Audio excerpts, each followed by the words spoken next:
ಚಿತ್ರದುರ್ಗ ಜಿಲ್ಲೆಯ ಹಿರಿಯೂರು ಆದಿಜಾಂಬವ ಮಠದ ಶ್ರೀ ಷಡಾಕ್ಷರಿ ಸ್ವಾಮೀಜಿಯವರು ಚಿಕ್ಕಬಳ್ಳಾಪುರದ ಪತ್ರಕರ್ತರ ಭವನದಲ್ಲಿ ಸುದ್ದಿಗೋಷ್ಠಿ ನಡೆಸಿ ಮಾತನಾಡಿದರು. ದಲಿತರಿಗೆ ಸಚಿವ ಸ್ಥಾನ, ಉಪಮುಖ್ಯಮಂತ್ರಿ ಹುದ್ದೆಗಳು ದೊರೆತಿವೆ. ಈಗ ಮುಖ್ಯಮಂತ್ರಿ ಸ್ಥಾನ ನೀಡಲು ಸೂಕ್ತ ಸಮಯ ಬಂದಿದೆ. ರಾಜಕೀಯದಲ್ಲಿ ನಾಯಕ ಬದಲಾವಣೆಯ ಮಾತು ಬಂದಾಗ ಹಲವು ಸಮುದಾಯಗಳು ತಮ್ಮವರಿಗೂ ಅವಕಾಶ ನೀಡಬೇಕೆಂದು ಒತ್ತಾಯಿಸುವುದು ಸಹಜ. ಪ್ರಸ್ತುತ ರಾಜ್ಯದಲ್ಲಿ ಸಿಎಂ ಬದಲಾವಣೆ ಚರ್ಚೆ ನಡೆಯುತ್ತಿರುವ ಸಂದರ್ಭದಲ್ಲಿ ದಲಿತರಿಗೆ ಸಿಎಂ ಅವಕಾಶ ನೀಡುವ ವಿಷಯ ಮುನ್ನೆಲೆಗೆ ಬಂದರೆ ಪರಿಶಿಷ್ಟ ಜಾತಿಯಲ್ಲಿನ ಮಾದಿಗ ಸಮುದಾಯದವರನ್ನು ಪರಿಗಣಿಸಬೇಕು. ಹಿರಿಯ ರಾಜಕಾರಣಿ KH ಮುನಿಯಪ್ಪ ಅವರಿಗೆ ಸಿಎಂ ಸ್ಥಾನ ನೀಡಬೇಕು ಎಂದರು. 7 ಬಾರಿ ಸಂಸದರಾಗಿ ಈಗ ಸಚಿವರಾಗಿ ಜನರ ವಿಶ್ವಾಸ ಗೆದ್ದು ಸೇವೆ ಸಲ್ಲಿಸಿರುವ ಮುನಿಯಪ್ಪ ಅವರು ಪ್ರಾಮಾಣಿಕ, ಹಿರಿಯ ಹಾಗೂ ಸಜ್ಜನ ರಾಜಕಾರಣಿ. ಎಲ್ಲ ಸಮುದಾಯದವರನ್ನು ಜೊತೆಗೂಡಿಸಿಕೊಂಡು ಅಭಿವೃದ್ಧಿಗಾಗಿ ಶ್ರಮಿಸುತ್ತಿರುವ ಮುನಿಯಪ್ಪ ಅವರು ಸಿಎಂ ಆದರೆ ರಾಜ್ಯದ ಎಲ್ಲ ವರ್ಗಗಳಿಗೂ ಪ್ರಗತಿ ಖಚಿತ. ಪಕ್ಷದ ನಾಯಕರು KH ಮುನಿಯಪ್ಪ ಅವರಿಗೆ ಬೆಂಬಲ ಸೂಚಿಸಬೇಕು. ಇದರಿಂದ ಅವರಿಗೆ ರಾಜಕೀಯ ನ್ಯಾಯ ದೊರಕುತ್ತದೆ ಎಂದು, ಸಿಎಂ ಸ್ಥಾನ ಸಾಧ್ಯವಾಗದಿದ್ದರೆ ಕನಿಷ್ಠ ಉಪಮುಖ್ಯಮಂತ್ರಿ ಹುದ್ದೆ ನೀಡಬೇಕೆಂದು ಸಮುದಾಯದ ಪರವಾಗಿ ಚಿತ್ರದುರ್ಗ ಜಿಲ್ಲೆಯ ಹಿರಿಯೂರು ಮಠದ ಶ್ರೀ ಷಡಾಕ್ಷರಿ ಸ್ವಾಮೀಜಿ ಒತ್ತಾಯ ವ್ಯಕ್ತಪಡಿಸಿದರು. ಇವತ್ತಿನ ಬಹುಮುಖ್ಯ ವಿಚಾರ, ಇಡೀ ರಾಜ್ಯದಲ್ಲಿ ಅತಿ ಹೆಚ್ಚಿನ ಜನಸಂಖ್ಯೆಯಲ್ಲಿರುವಂಥ ಪರಿಶಿಷ್ಟ ಜಾತಿಯ ಎಡಗೈ ಗುಂಪಿನ ಮಾದಿಗ ಸಮುದಾಯ ಸಂಖ್ಯೆಯಲ್ಲಿ ಭಾಳಷ್ಟು ಮುಂದಿದೆ. ಆದರೆ ಆ ಮಾದಿಗ ಸಮುದಾಯದ ಅಭಿವೃದ್ಧಿಯ ವಿಚಾರ ತೆಗೆದುಕೊಂಡಾಗ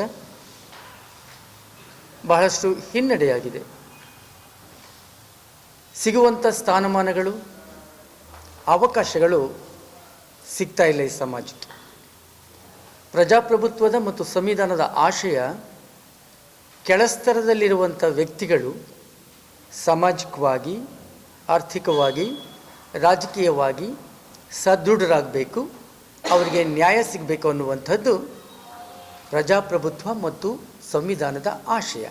DK ಶಿವಕುಮಾರ್ಗೆ ಮುಖ್ಯಮಂತ್ರಿ ಪದವಿಯನ್ನು ಕೊಡುವಂಥದ್ದು ಆಗಬೇಕು, ಅದು ನಮ್ಮ ಇಚ್ಛೆ ಅಂತ ರಾಜ್ಯದ ಪ್ರಬಲವಾದಂಥ ಮಠದ ಸ್ವಾಮೀಜಿಯವರು ಹೇಳಿದ್ದಾರೆ. DK ಶಿವಕುಮಾರ್ ಹೇಳೋದಿಲ್ಲ, ಪ್ರಬುದ್ಧ ರಾಜಕಾರಣಿಗಳು. ನಮ್ಮ ಸಮುದಾಯದ ವ್ಯಕ್ತಿ ಆಗಬೇಕಂತ ಆ ಸಮುದಾಯದ ಪ್ರತಿಷ್ಠಿತ ಮಠದ ಸ್ವಾಮೀಜಿಯವರು ಹೇಳಿದ್ದಾರೆ.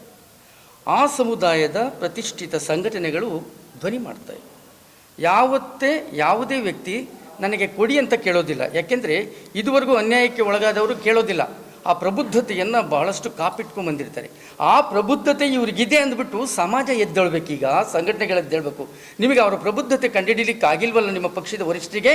ಅವರಿಗೆ ಅರ್ಹತೆ ಇದೆ, ಅದನ್ನು ನಾವು ತೋರಿಸ್ತಿದ್ದೀವಂತ ಸಮುದಾಯದ ಮುಖವಾಣಿಗಳಾದ ಸ್ವಾಮೀಜಿಯವರು, ಸಂಘಟನೆಯವರು ಆ ಕೆಲಸ ಮಾಡಬೇಕಾಗ್ತದೆ. ಇನ್ನು ಅಧಿಕಾರ ಬಲಿಷ್ಠರ ಕೈಯಲ್ಲಿ ಇರುವಾಗ ದಲಿತರನ್ನು ವಂಚಿಸುವ ಕೆಲಸ ನಿರಂತರವಾಗಿ ನಡೆಯುತ್ತಿದೆ.